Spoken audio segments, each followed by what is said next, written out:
Isabela Broadcast Center, himpilang tumatalakay sa mga proyekto at serbisyong tunay para sa tao. Hatid ang mga programang nag-uugnay sa bawat Isabelenyo saan mang panig ng mundo.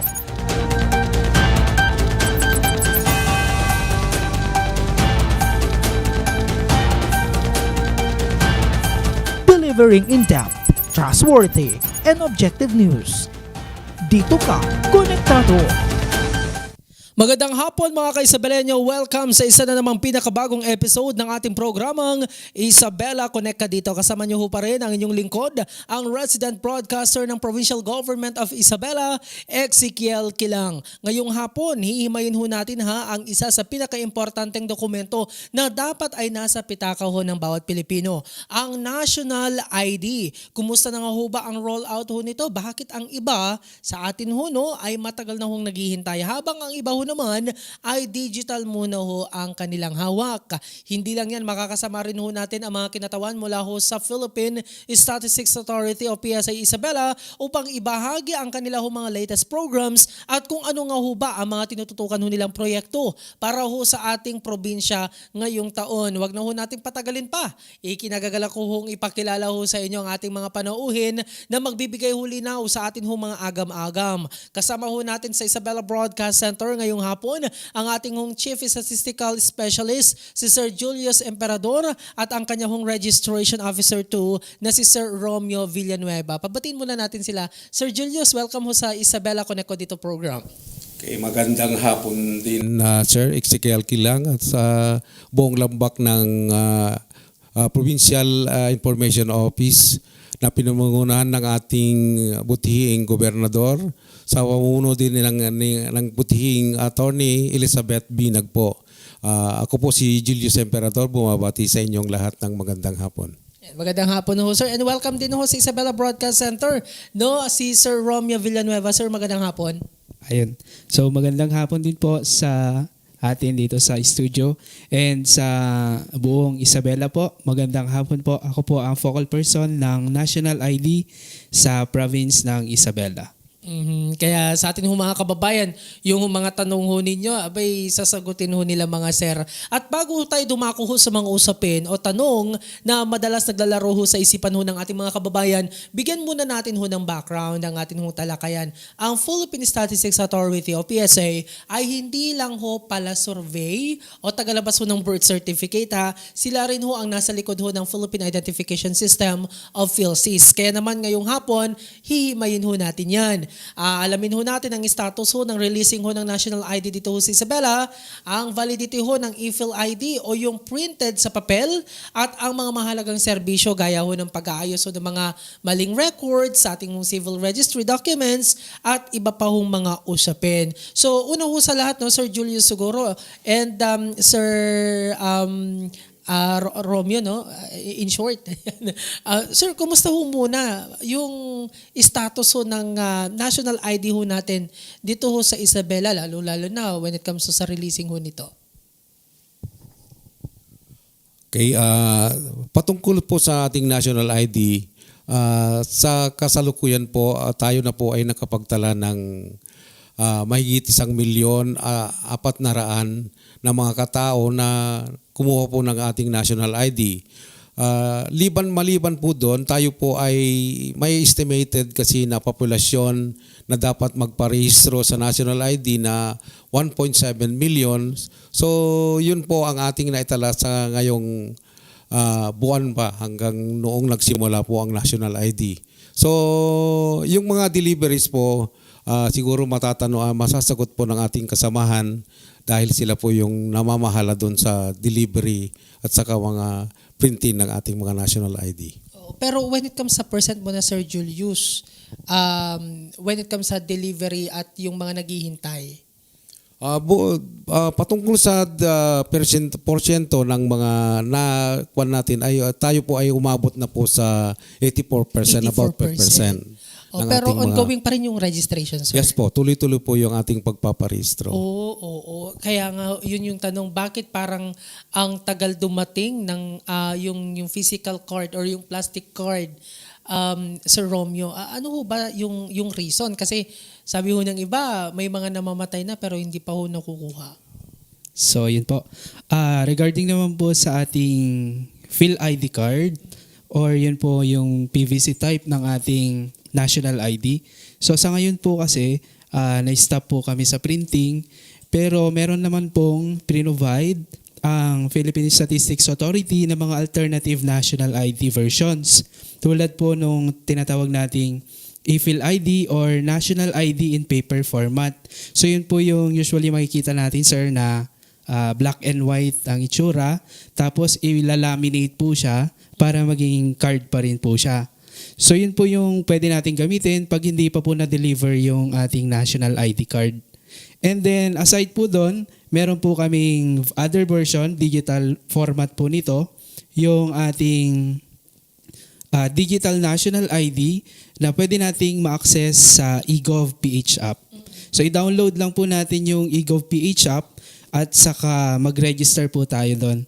And then kung registered naman na po tayo sa national ID, lalabas na po doon mismo yung ating digital national ID. Oo. So parang i-screenshot na lang ho yun, then yun na lang ho yung ipapakita. Yes po. So ang presentation po kasi ng ating digital national ID ay dapat po pine-present siya through your phone or any Android phone, digital na pwede nating ma-access yung eGov or ma-install yung eGov.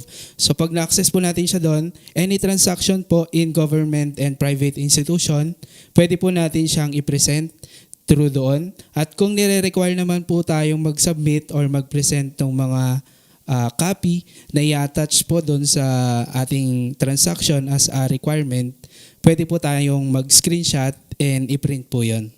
At So, yun po ibig yung sabihin- i-submit natin. So ibig sabihin, when it comes sa digital, kinakailangan mo munang i-open yung eGov in front of yung yung nagsisik ng iyong Yes po. So hindi pwedeng nasa gallery mo yung yung digital ID mo, sir. Yun po kasi yun talagang guidelines, Guidelines. para sa Okay. pag-present po ng ating digital national ID. Kasi yun po yung mache-check natin yung authenticity niya Authenticity. na nasa eGov po talaga galing yung ating digital national ID. Oo. Yung naman, sir, yung ePhilID, yung printed, pwede bang kahit na sino pwede mag-print or may certain talaga na papel na naka-designate na doon talaga ipiprint? Parang gano'n. Sa office nyo lang ho ba? O ano po? Sa office po namin, pwede po tayong mag-request ng ating printed national ID or yung paper format natin.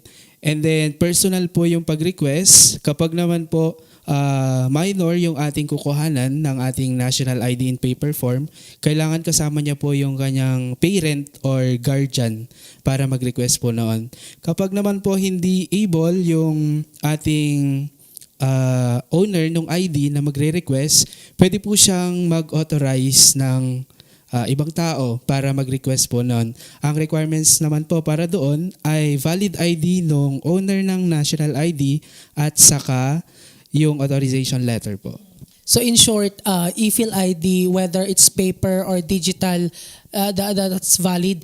Pero may mga madalas na tanong, Sir Julius, Sir Romeo, di ko alam kung na-encounter ho ninyo ito. Meron hong tayong mga kababayan, pinipresenta, actually hindi nga ho ePhilID yung pinipresent. It's the physical card, yung plastic ID card ng national ID mismo. Parang nakukulangan yung ilang mga tanggapan doon ho sa national ID at nangihingi pa ho sila ng karagdagang pang government ID. Kung matatandaan ho natin mga sir, nung ginawa ho itong national ID ho na ito, ang layunin ho na ito na isa is para mapag-isa. Kasi ang dami na ho nating mga ID sa ating mga wallet. So parang, correct me if I'm wrong, yung pagkaintindi ho noon is kapag may national ID ka, is sapat na to present sa any transaction. So, anong reaction ho ninyo dito dahil hindi lang pala okay yung national ID na i-present, kinakailangan pa ng ibang government ID? Okay, doon po sa paglulunsad ng national ID, bago po lang kasi marami ng mga gimmick, rumor na dahil gusto na lang mga ibang agencies, isa na lang yung i-present nila patungkol sa national ID. But ngayon ang national ID kasi is still on the process of information dissemination. Kaya may mga ahensya na hindi pa nila nalalaman na yung national ID ay yun lang talaga ang valid ID na i-present ng isang tao sa kanyang transaction dahil doon nakikita na doon yung identity niya mismo doon sa national ID. But mayroon naman ng kautusan ng ating presidente, executive order, upang tanggapin ang national ID sa kanilang mga transaction.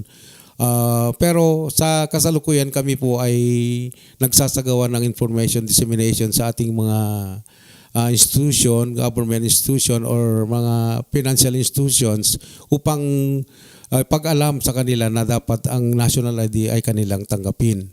Ayon sa pagtanggap ng mga transaction sa national ID, pwede naman po sila mag-request ng iba pang ID na i-present nila.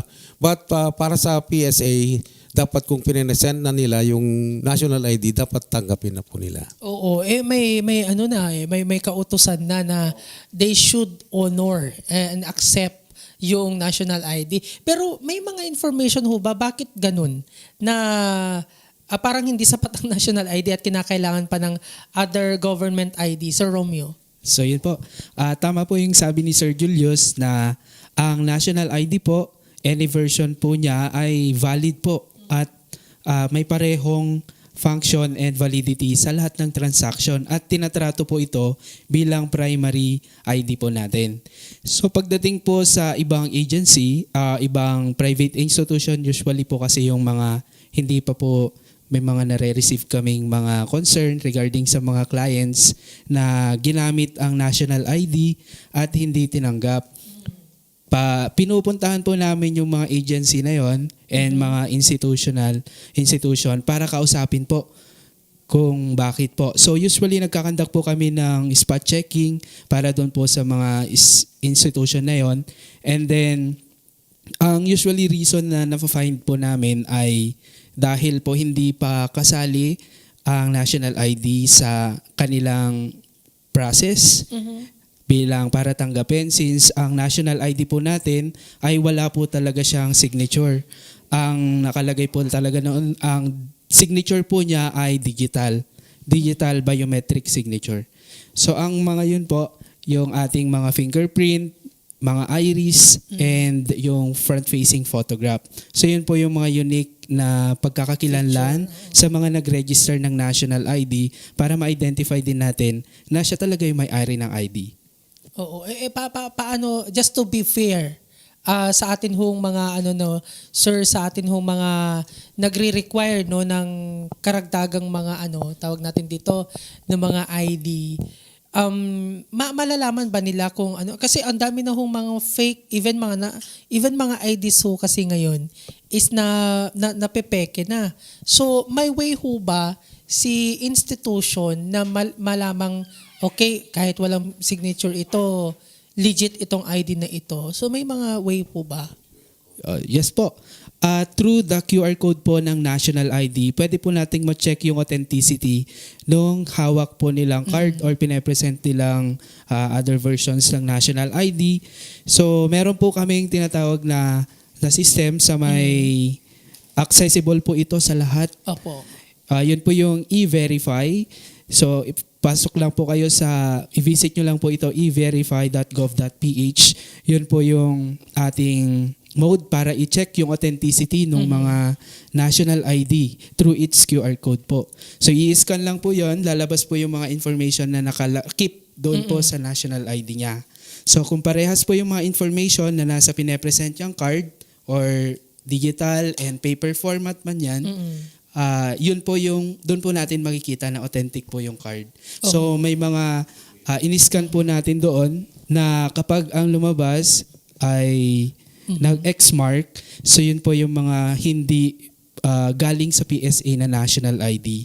Or kung hindi man na-scan, pwede po nilang ipa-check sa PSA Oo. yung card. So anyway no, sir, thank you kay Sir Julius for showing no itong kanyang national ID card. So ibig sabihin wala nga talaga namang signature. Kaya naman siguro nako-confuse yung iba.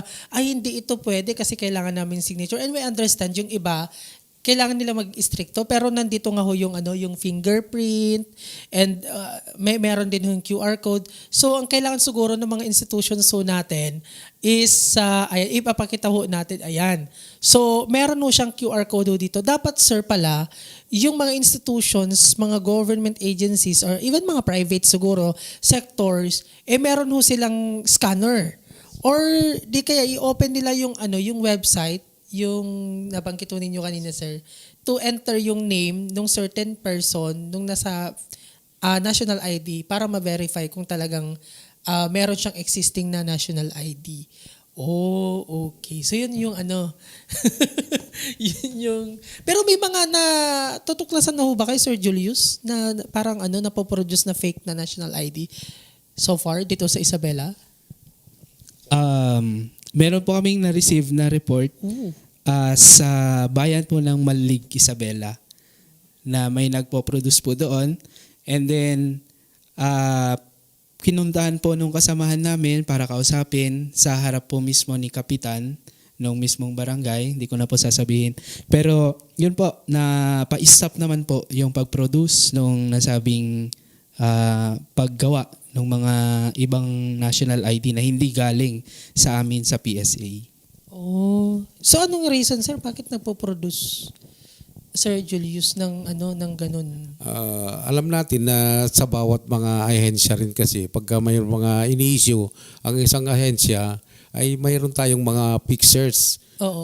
Gaya ng birth certificate, di ba? Marami na rin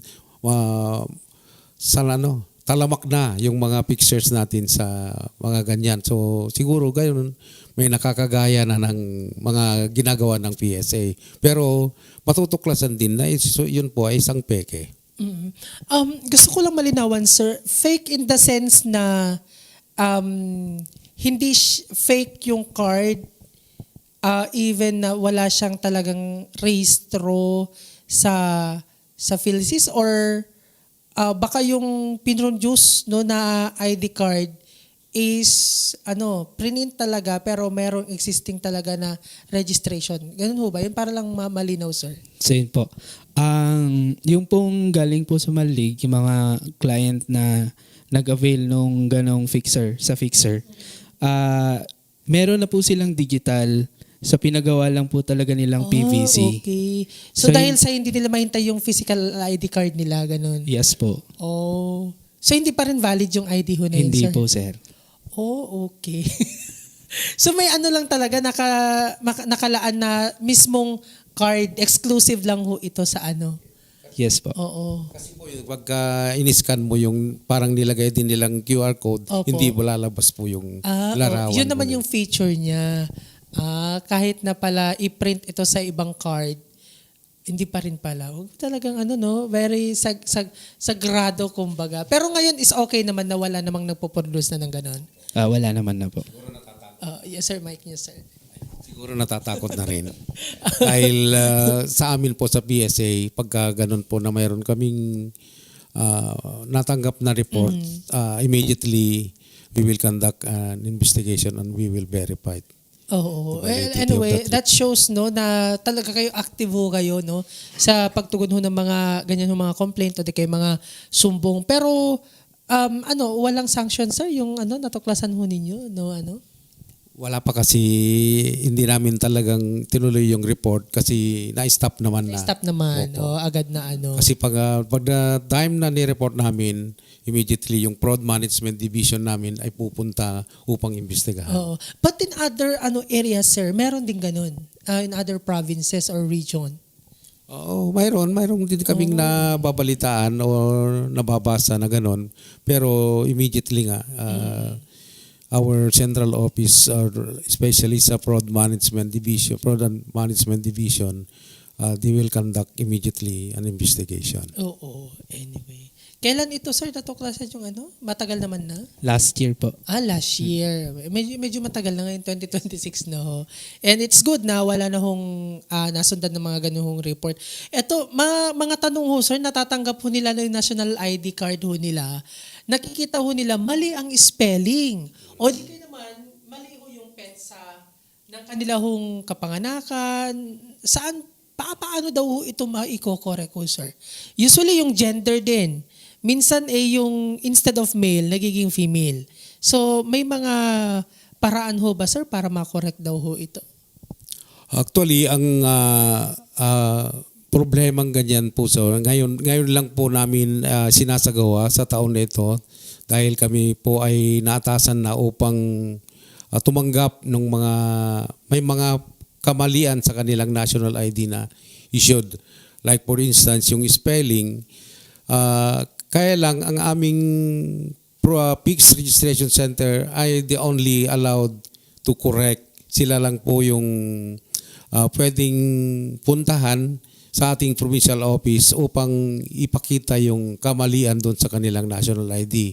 So, ipapaliwanag ni... So yun po.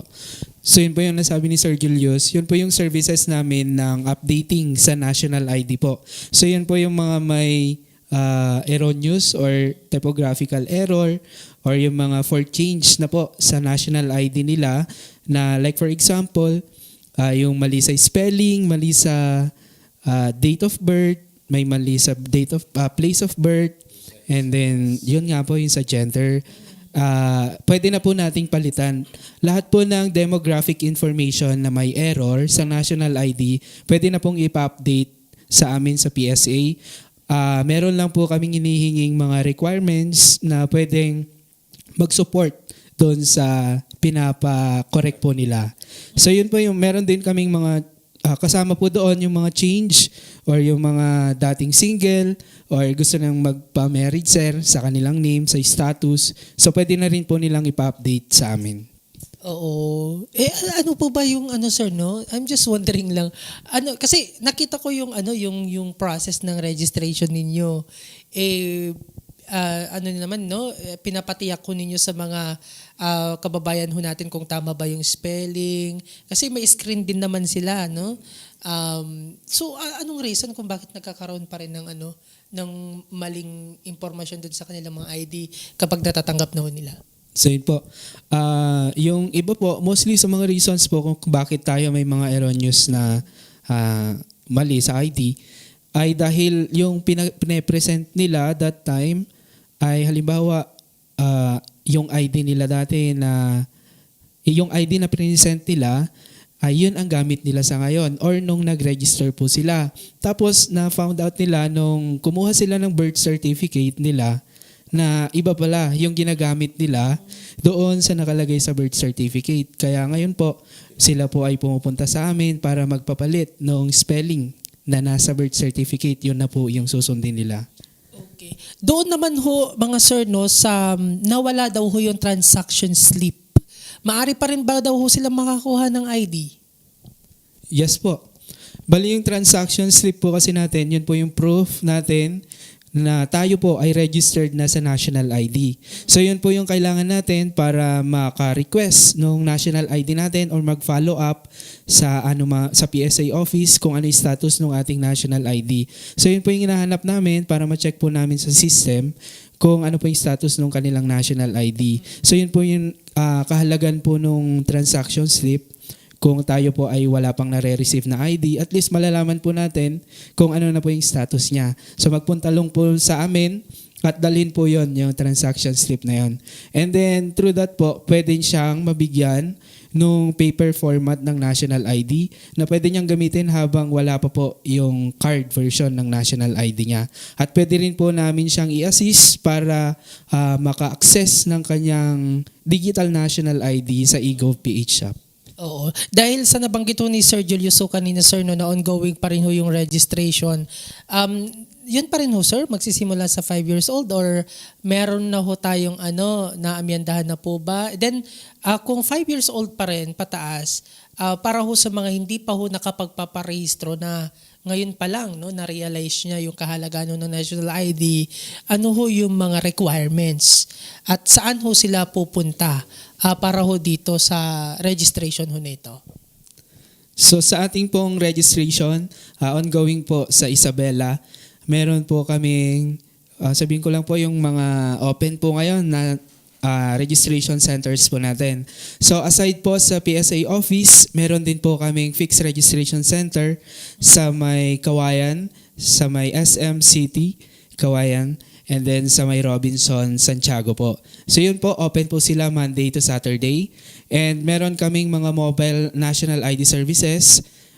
Meron po kami sa PhilHealth collocations. Every Wednesday naman po siya doon. And then sa ibang municipalities, open po kami for Ilagan Mobile Registration Center, sa Kawayan po. Meron din po kami sa Jones, meron kami sa Aurora, San Manuel, Cabanatuan, San Mateo, Santa Maria, and so yun po yung mga open sa ngayon. And then pag natapos naman po sila sa ibang or sa municipalities po na mga yon, lilipat naman po sila sa iba pa dito sa Isabela. Oo, naku, maganda yung mobile registration ho na yan. And the Provincial Information Officer ay handa naman hong makipagtulungan, no? Just provide yung sigurong schedule para malaman ng atin ho mga kababayan. Sir Julius, may online transaction ho ba kayo? Legit ho ba?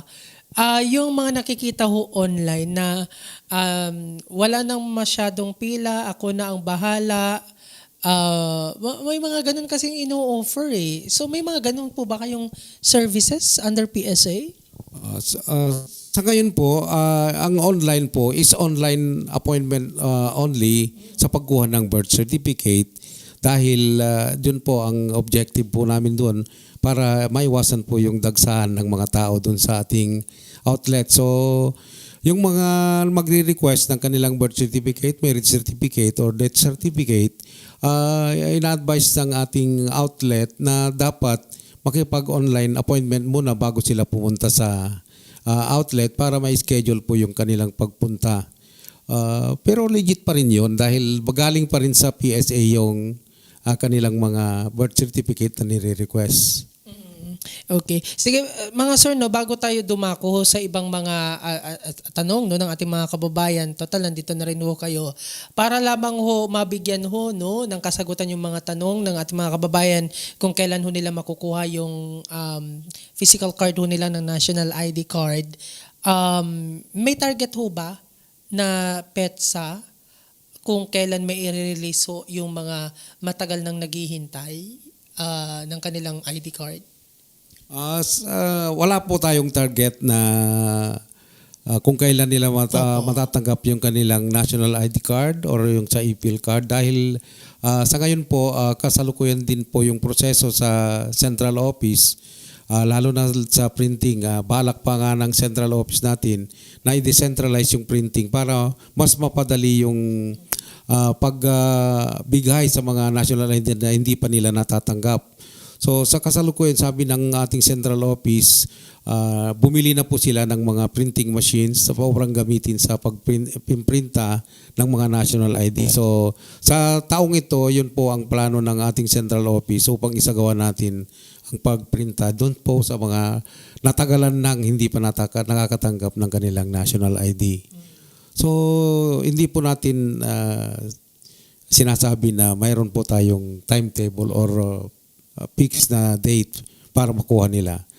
As soon as nandyan na sa ating opisina, sa opisina natin, immediately we will deliver it. Oo. Anyway, eto lang sir, no, pagbigyan ho natin yung mga na frequent din ho na tanong. Ano daw ho yung gagawin kung no record ang lumabas sa kanilang request kahit rehistrado naman sila sa local civil registrar? Sa ganung problema po, kung no record ang kanilang nakuha sa PSA at sila po ay nakarehistro sa opisina ng local civil registrar, ang dapat lang nilang gawin ay puntahan ang civil registrar na kung saan sila nakarehistro at pa-endorso yung dokumento sa PSA para magkakaroon po sila ng kopya sa PSA. Yun lang po ang gagawin nila. Pumunta lang po Basta sigurado po nila na Endorse, rehistrado. Oo. Pero kung ang natanggap nila sa PSA ay yung negative result, walang record, and nakasad kasi doon sa no record, we should verify sa local civil registrar. Pagka hindi pa rin lumalabas doon sa local civil registrar, that's the time na pwede na po silang mag-apply ng delayed registration. Or late registration, Yes po. ganun. Pero may mga supporting documents din kapag kahit late registration, di ho ba, sir? Yes po, yun po. Oo. Kaya nga yung mga ibang na-encounter natin o yung mga rason nila dahil doon sa bayad, doon sa dami ng mga requirements, kaya po sila hindi nakakapagparehistro ng kanilang pagkapanganakan. Oh, yung tanong ho naman ng ating kababayan, Sir, paano daw ho yung proseso kung ang birth certificate ay blurry o malabo yung text? Paano gagawing malinaw? Yun po, pagka blurred ang lumabas po sa ni-request nilang birth certificate sa PSA, pwede po silang pumunta uli sa local civil registrar at mag-request po sila ng clearer copy doon sa local civil Baka registrar na kulang yun. lang ng inks. Hindi, sa amin kasi parang pinicturean lang yung mga ibang Pero, dokumento. sorry to interrupt you, sir. Meron din yung yung handwritten. Nung Yes, may sinaunang oo. May Espanyol pa yung birth format. Baka yun yung tanong ng ating kababayan. May Dahil na rin sa katagalan siguro. Oo. Paano maipapatransfer yung handwritten into sa sir? May pwede bang ganun? Kasi pagka handwritten noon, dahil doon ang format noon, yung forma ng birth certificate, talagang yun na rin po yung pwedeng gamitin. Pero kung gusto nilang malinaw, pwede na i-transcribe sa bagong forma natin ng birth certificate. Oo. Saan sila magpapatulong, sir? Sa local civil registrar. Sa local civil registrar. Di endorse din sa PSA. Opo. Okay. So, hopefully na-take note ho ninyo yan. Isa na lang ho, sir, bago ho yung mga iba po 1A natin. ang forma kasi doon para magiging malinaw, magpapa-certified true copy sila, ay magpapagawa sila ng birth available based on the record na medyo may blurred na siya. 1A ang sinatawag natin doon. Sige. So, hindi nagkulang sa ink ho talaga. So, eto naman, sir, isa na lang na tanong. Paano daw ho, sir, kapag doon sa birth certificate niya, middle initial lang yung supposedly middle name ho niya, no? For example, A. Yung ibang kapatid niya is nakalagay Alejandro na word out. So, mahirap daw ho ba na ipa-word out yun, sir? Ang gagawin lang naman nila doon, kung naka-initial lang yung middle name nila, punta lang sila sa local civil registrar and they will apply for the supplemental report of that complete na middle name. Hindi naman kinakailangan pumunta ho sa korte na sir. Hindi po. Okay. Ito naman, sir, no? Ano ho yung kasalukuyang survey na isinasagawa ho ngayon sa inyo hong tanggapan sa bawat barangay? May mga agam-agam ho kasi. Kung legit daw ba ang mga enumerators na pumupunta ho sa mga bahay-bahay? May mga ganun ho ba kayong mga activities ho ngayon, sir? Sa ngayon po, katatapos lang nitong January 31 yung ating kasalukuyang survey. That is the labor force survey with the rider na yung family income and expenditure survey. So yung ating mga enumerators ay pupunta sa mga sample barangays natin upang magsagawa ng pagtatanong sa ating mga sample households. So kung sa legitimacy ng ating mga enumerator, sila po ay may dalang mga sulat na humihingi ng pahintulot sa mga barangay officials na sila po ay magsasagawa ng survey na yon. Isa pa, sila po ay nakasuot ng kanilang mga valid IDs na issued ng PSA. So kung sakali, hindi pa sila kontento doon, kung minsan mayroon pa kasing mga issued na t-shirt, naka-t-shirt po sila ng issued na galing din sa PSA. So lahat po ng mga hinahire natin na enumerators na pupunta sa mga barangays are legit enumerators kasi sila po ay pumirma ng kontrata sa PSA. Oo.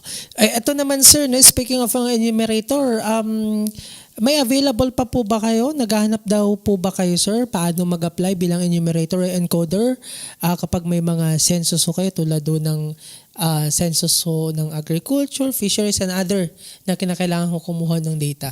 Sa ngayon po, yung mga sinasagawa nating survey ay medyo maliitan lang at konti lang yung requirements sa mga enumerators. Pero in-advise namin sana yung mga may gustong maging enumerators, mga encoders or mga processors, pwede lang silang mag-advance na magpa-file or mag-submit ng kanilang mga application para pagka dumating yung ating project or survey na medyo maramihan ang kailangan, ayun po ang aming inuunang tinatawagan for interview or for processing po.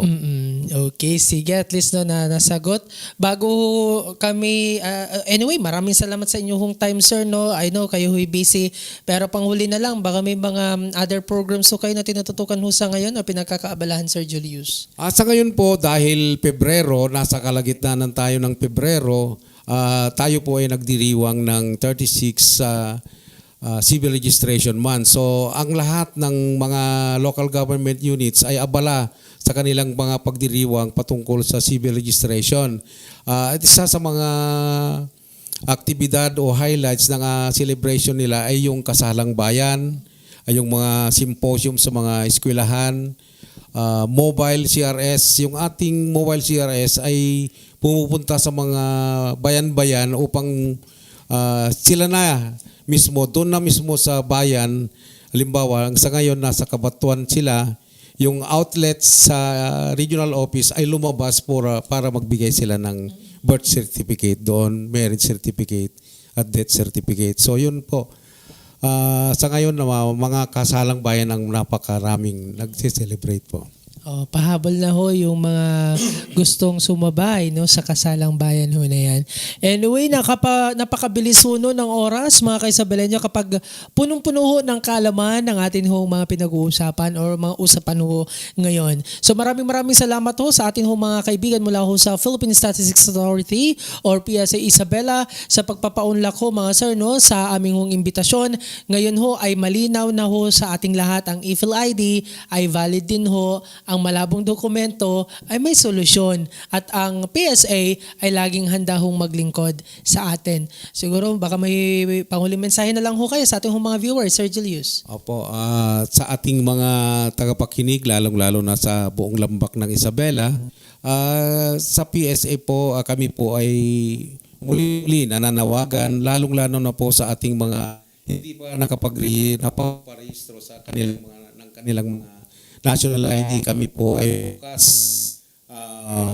mula Lunes hanggang Sabado ang ating mga registration center. So, wag po kayong magkatubiling pumunta sa ating mga registrations gaya ng nabanggit na bukas sa ngayon.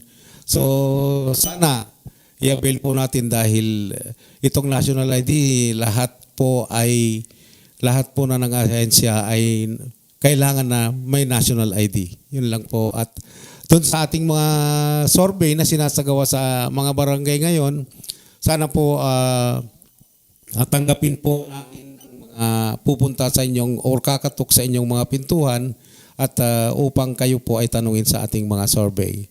Thank you po. Maraming salamat Sir Julius, Sir Romeo. So yun po. Patuloy po kami sa pagpaparegister ng mga taga-Isabela para sa National ID. And inaanyayahan ko po ang lahat na magparehistro sa National ID para magkaroon po tayo ng unique and valid na identification documents. So maraming salamat to Sir Romeo. There you have it mga kasubalenyo, ang kasalukuyang status ho ng ating national ID at ang mga aktibidad na pinagkakaabalahan ho ng ating mga kaibigan ho sa PSA Isabela.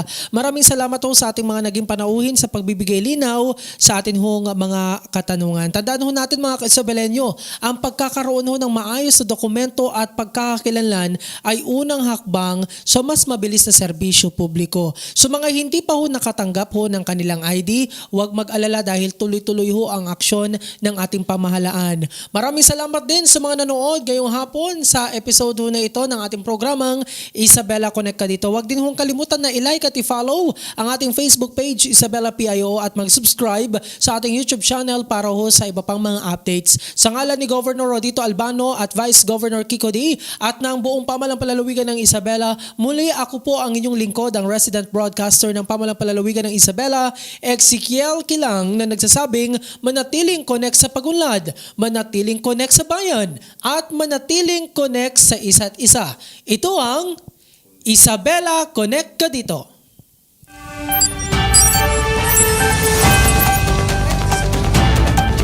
Isabela Broadcast Center, himpilang tumatalakay sa mga proyekto at serbisyong tunay para sa tao. Hatid ang mga programang nag-uugnay sa bawat Isabelenyo saan mang panig ng mundo.